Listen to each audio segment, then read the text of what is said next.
오늘 우리에게 주시는 하나님의 말씀은 에레미야서 13장 1절에서 7절까지의 말씀입니다.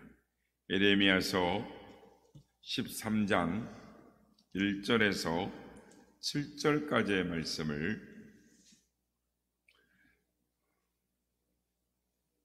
교독하시고 마지막 절에는 함께 합독하도록 하겠습니다. 여호와께서 이와 같이 내게 이르시되 너는 가서 뱃띠를 사서 내 허리에 띠고 물에 적시지 말라 하시기로 내가 여호와의 말씀대로 띠를 사서 내 허리에 띠니라.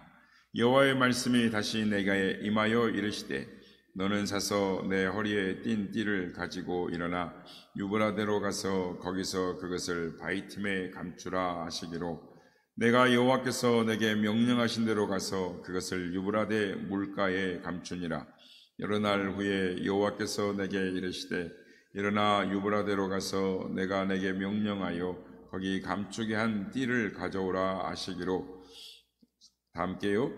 내가 유브라데로 가서 그 감추었던 곳을 파고 띠를 가져오니 띠가 썩어서 쓸 수 없게 되었더라. 아멘. 할렐루야.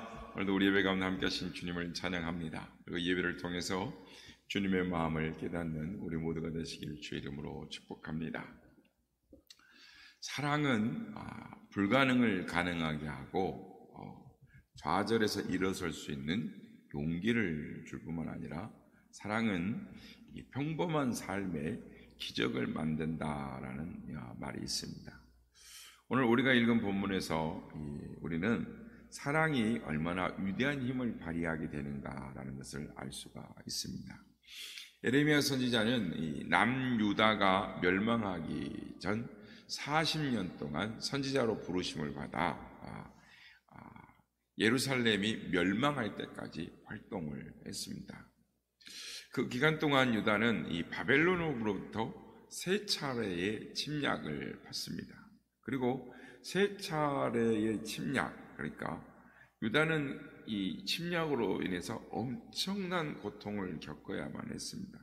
그리고 마지막 때는 예루살렘 성이 파괴되면서 결국은 유다가 멸망하고 맙니다. 그게 주전 586년이었습니다.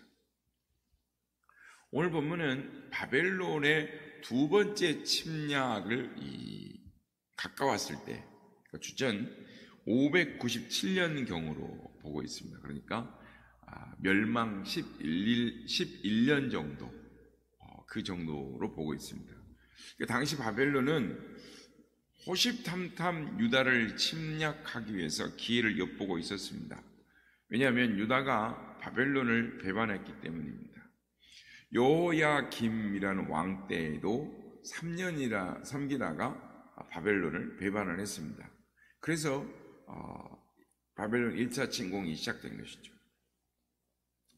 그러므로 해서 유다는 이 바벨론의 1차 침공을 받아야 했고, 그리고 몇 년이 시간이 흐른 후에 이스라엘 백성들은 다시금 바벨론을 배반을 했습니다.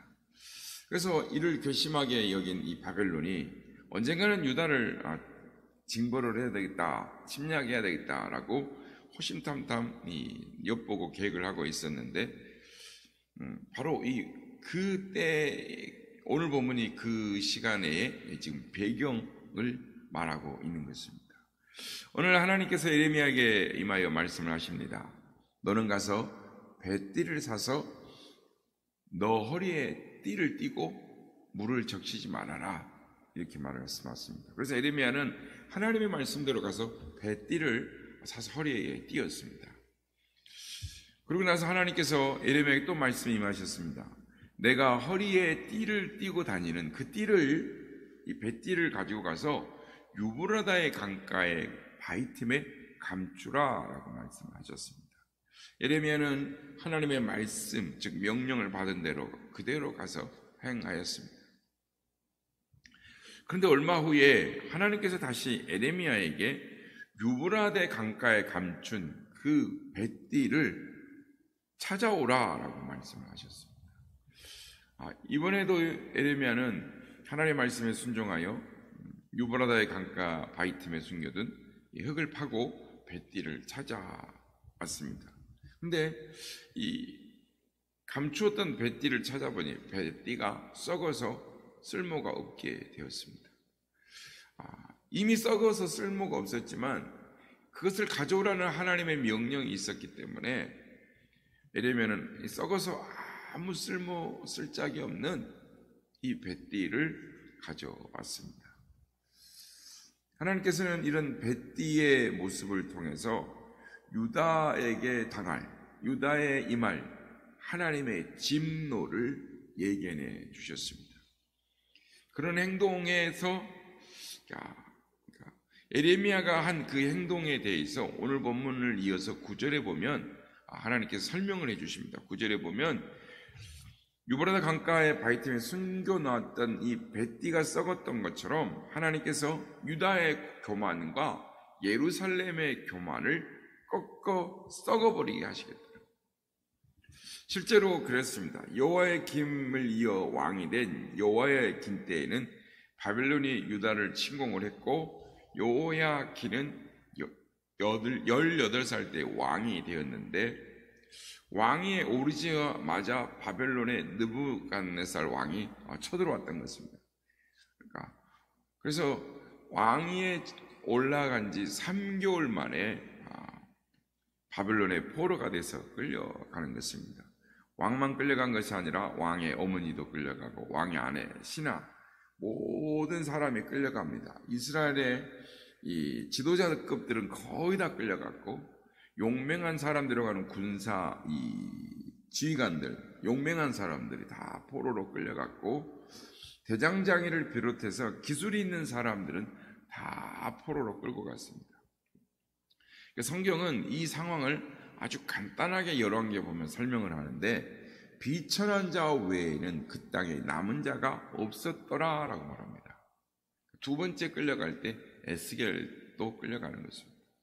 그리고 예루살렘 성전 안에 있는 모든 진귀한 보물과 성물들을 다 노략질하고 성전을 파괴시켜 버립니다.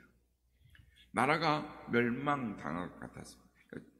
지금 나라가 멸망을 당하지는 않았지만 나라 전체가 쑥대밭이 되어버렸어요. 나라는 살아있지만 나라가 이제 망한 꼴이 된 것이죠. 에레미야가 허리에 차고 있던 그 유브라데 강가에 땅에 묻었던 숨겼던 그 뱃띠는 영광을 상징하는 것이었습니다. 뱃띠는 그 시대의 아마라는 이 제조하는 이 1년생 식물로 만드는데 이제 목화 산업이 발달되고 또 산업화가 되면서 이제 이 아마로 뭐 배를 짜고 그런 건 없습니다. 그런데 고대에는 이 아마로 띠를 짠 것은 특히 고대 이집트에서는 이 아마로 짠 배옷은 제사장들이 입는 옷이었습니다.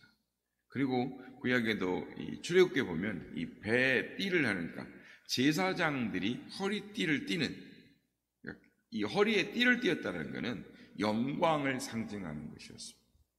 그러니까 이 배옷을 입은 제사장, 그 영광된 하나님의 힘과 영광을 상징하는 것인데 유브라데 강가 바위틈에서 그 뱃띠가 썩어버린 것처럼 하나님께서 유다 백성들의 교만을 꺾어서 썩게 하셨다는 것입니다.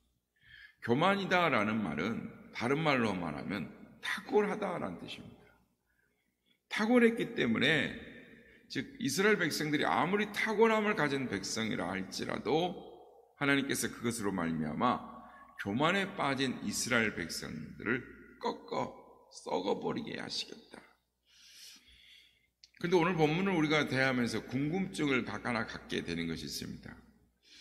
그것은 왜 하나님께서 에레미야 선지자에게 뱃띠를 썩게 하시기 위해서 그것을 가까운 데 요단강도 있잖아요. 가까운 데 씻게 하시는데 그거를 저 멀리 유브라데까지 가서 감추러 가셨을까? 이 유브라데 강가, 유브라데는 예루살렘에서 결코 가까운 거리가 아닙니다. 유브라데 강은 이 바론이 성경에 보면 에덴 동산에서 발원하는데 그 길이가 약 한 2,700km, 유프라테스 강을 이제 말하는데요. 에레미야가 하나님의 말씀을 듣고 찾아간 이 유브라데 강가, 유프라테스 이 바이티메까지 그 거리가 어느 부분에다가 숨겼는지 정확히 알 수 없지만 예루살렘에서 유브라데까지 가장 가까운 거리가 한 500km 정도 됩니다. 그러니까 하나님께서 예레미야에게 유브라데 바이티메 감추라라는 말씀을 순종하기 위해서 이 유브라데까지 가는 거리가 왕복 최소한 1000km가 되는 것이죠. 그러니까 오늘날 같이 교통이 좋은 데는 지금 우리가 부산까지 가는데 한 450km 이렇게 보지 않습니까? 1000km면은 우리가 한 이틀 정도면은 갔다 올 수가 있습니다. 당일 코스는 어렵습니다. 그러니까 차로 갔다 와도 이틀은 걸리는 거리죠. 근데 지금으로부터 한 2600년 전에 교통이 좋지 않았습니다. 교통이라고 해봐야 낙타나 말을 타고 가는데 분명 에레미야는 걸어 갔다 왔을 것입니다. 그렇다면 최소 왕복 1000km를 걸어서 갔다 온다고 해도 빨리 갔다 온다고 해도 최소 한 달은 잡아야 했을 것입니다. 더구나 중동 지역이 얼마나 뜨겁습니까? 그 뜨겁게 내리쬐는 태양볕을 온몸으로 받으면서 그 먼 길을 힘들게 걸어 갔다 온 것입니까? 그 길이 결코 녹록치 않은 길입니다. 그런데 예레미야는 하나님의 말씀에 순종하여 그 험난하고 먼 길을 마다하지 않고 갔다 왔습니다. 가서 뱃띠를, 특별한 것도 아니에요. 뱃띠를 유브라데 강가 바이팀에 숨겨놓고 오라는 거였어요. 그런데 그것으로 끝나지 않았습니다. 오늘 보면 6절 말씀에 보면 여러 날 후에라고 말합니다. 하나님께서 예레미야에게 다시 가서 감추었던 뱃띠를 가져오라 라고 말씀합니다. 출발하는데 갔다가 돌아오는데 얼마나 시간이 걸렸겠습니까? 여러분, 다녀온 지가 얼마나 됐는지 모르겠지만 그 말을 들었을 때 예레미야의 심정이 어떻겠습니까? 여러 날 후에라는 것은 얼마의 시간을 가리키지만 얼마인지 모르지만 어쨌든 예레미야는 그것을 이미 다녀왔습니다. 근데 예레미야는 하나님의 말씀대로 두말하지 않고 왕복 1000km가 넘는 길을 또다시 가서 뱃띠를 찾아오려고 봤더니 썩어서 쓸 수가 없는 거예요. 그러니까 아무 불평하지 않고 그것을 가서 그대로 갖고 옵니다. 그 길이 너무나도 멀고 험난한 길이었습니다. 그런데 에레미야가 이 왜 그 멀고 험난한 길을 불평 하나 하지 않고 원망 하나 하지 않고 거기 그 길을 걸어서 다녀왔을까요? 우리는 그 해답을 오늘 본문 17절에서 찾아볼 수가 있습니다. 17절에 보면 너희가 이를 듣지 아니하면 나의 심령이 너희 교만으로 말미암아 은밀한 곳에서 울 것이며 여호와의 양떼가 사로잡힘으로 말미암아 눈물을 흘려 통곡하리라. 에레미야는 자기 백성을 사랑하는 마음에서 그렇게 한 것입니다. 하나님께 돌아오라고 아무리 외쳐도 돌아오지 않는 자기 백성들을 바라보면서 에레미야는 눈물을 흘리고 또 흘리고 울었습니다. 안타까운 마음으로 울었습니다. 더구나 이제 곧 바벨론 침공으로 인해서 엄청난 비극이 벌어질 것입니다. 차마 눈으로 뜨고 쳐다볼 수 있는 처참한 상황이 발생하게 될 것입니다. 그 에레미야 애가에 보면 그 상황을 막 에레미야가 통곡하면서 그 길을 적어놓은 내용이 나옵니다. 에레미야는 앞으로 전개될 상황을 누구보다도 알았습니다. 하나님께서 말씀하셨기 때문에 자기 동족, 자기 백성들이 전쟁에 참패해서 수많은 사람들이 포로로 끌려가고 죽고 고통을 당할 것입니다. 그걸 미리 내다보고 있는 그 에레미야의 심정이 어떻겠습니까? 얼마나 가슴이 아프고 그리고 통곡하고 눈물을 흘릴 수밖에 없었던 것입니다. 그래서 제발 그런 일이 일어나지 않기를 바라면서 에레미야가 그 먼 길을 2번씩 다녀온 것입니다. 자기가 그렇게 고생의 길을 다녀와서 자기가 탔던 이 썩은 이 뱃띠를 보여주면서 이렇게 말을 할 때 자기 백성이 하나님의 말씀을 듣고 회개하고 돌이켜서 돌아올 걸 기대하면서 그들에게 임할 하나님의 진노를 피할 수만 있다면 2번이 아니라 3번, 4번이라도 다녀왔을 것입니다. 에레미야는 자기 백성을 사랑하는 마음 때문에 고생으로 생각하지 않고 그 힘든 먼 길을 2번씩이나 다녀온 것입니다. 여러분, 그렇습니다. 사랑하면 사랑하는 일을 위해서 내가 고생을 한다 하더라도 그것을 고생이라고 생각하지 않는 것입니다. 우리 옛 부모님들이, 우리 어른들 세대의 옛 부모님들이 그렇게 사셨습니다. 당신은 먹을 것 하나 제대로 먹지 못하고 옷 하나 변변하게 사지 못했지만 자식들을 위해서 죽도록 고생을 하셨죠. 새벽 닭 울음소리가 들리면 일어나서 아침 식사도 하지 않고 들로 나가서 일을 하고 밤 늦도록 허리가 휘도록 무릎이 닳아서 망가지도록 자기 몸 챙기지 않고 고생했습니다. 왜요? 자식들을 위하는 길이라고 생각했기 때문입니다. 자식들 잘 되기를 바라는 사랑하는 마음으로 했습니다. 그것을 고생이라고 생각하지 않으셨던 것입니다. 왜 그랬습니까? 자식들을 사랑했기 때문에, 자식을 사랑하는 일이라고 생각했기 때문인 것입니다. 우리 주님은 우리를 사랑하셨기 때문에 하늘의 영광의 보좌를 버리고 이 땅에 오셨습니다. 영광과 찬양을 받아야 마땅하실 창조주 하나님께서 하나님을 떠난 죄악 가운데 영원히 멸망할 수밖에 없는 인류를 구원하시기 위하여 하늘 보좌를 버리고 이 땅에 오셨습니다. 예수님을 환영해 주는 사람 하나도 없었습니다. 기적을 체험하고 먹을 것이 주어졌을 때는 구름대처럼 따르던 사람들이 예수님께서 고난의 길을 가실 때에는 어느 누구도 예수님과 함께 그 고난을 함께하지 않았습니다. 호산나 찬송하리로다라고 예루살렘 입성을 환영했던 그 사람들이, 반겼던 그 사람들이 며칠 후에는 예수님을 십자가에 못 박으소서라고 소리를 쳤습니다. 그런데도 예수님은 묵묵히 고난의 십자가를 지셨습니다. 채찍질을 당하시고 모욕을 당하시어도 저주를 달게 받으셨습니다. 온몸에 채찍 자국으로 인해서 선혈이 낭자하게 흘러도 무거운 십자가를 지고 골고다 언덕길을 힘겹게 오르실 때에도 주님은 그 길을 거부하지 않으셨습니다. 고통의 울부짖음의 소리를 토해내시면서도 그 길을 걸어가셨습니다. 그리고 골고다에 위에서 십자가에 못 박혀 돌아가셨습니다. 이루 말로 다 알 수 없는 고통을 겪으셔야 했습니다.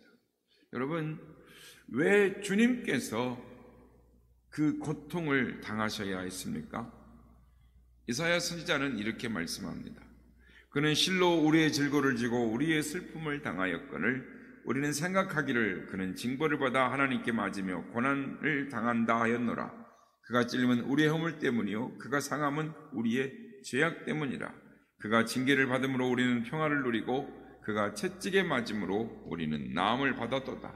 우리는 다 양 같아서 그릇 행하여 각기 제 길로 갔거늘 여호와께서는 우리 모두의 죄악을 그에게 담당시키셨도다. 우리 주님은 당신이 죄를 지어서 징벌을 받으신 것이 아닙니다. 당신이 잘못한 것 때문에 고난을 당하신 것이 아닙니다. 우리의 죄악 때문에, 우리를 죄악에서 건져내기 위해서, 살려내기 위해서 고난을 당하셨고 십자가를 지셨습니다. 우리를 사랑하시기 때문에, 우리를 사랑하는 마음이 없었다면 주님은 그 고통의 십자가를 지지 않으셨을 것입니다. 우리를 사랑하셨기 때문에 우리 대신 십자가를 지셨고, 우리를 사랑하셨기 때문에 그 고통의 신음소리를 토해내면서도 골고다의 길을 가셨고 우리를 대신하여 죽어주셨습니다. 우리를 향한 하나님의 사랑을 하늘을 두루마리 삼아 기록한다 할지라도 그 사랑을 다 기록할 수 없을 것입니다. 우리가 그 사랑을 받았습니다. 그 사랑을 받았다면 그 사랑이 얼마나 크고 위대한 큰 사랑이었는가를 깨달았다면 주님 때문에 당하는 우리의 수치가, 우리의 수고가 뭐 그리 대단한 것이겠습니까? 오늘 본문에 에레미야는 자신의 백성들을 사랑했기 때문에 수고를 마다하지 않았습니다. 우리는 사랑을 입은 자들입니다. 우리가 받은 주님의 십자가의 사랑을 가지고 바라기는 우리도 이 백성을 위해 중보하고 우리가 사랑하는 자들의 누군가를 위해서 고난의 수고를 기쁘게 감당할 수 있는 하나님의 사랑의 사람들, 하나님의 믿음의 사람들이 다 되시기를 예수님의 이름으로 축복합니다.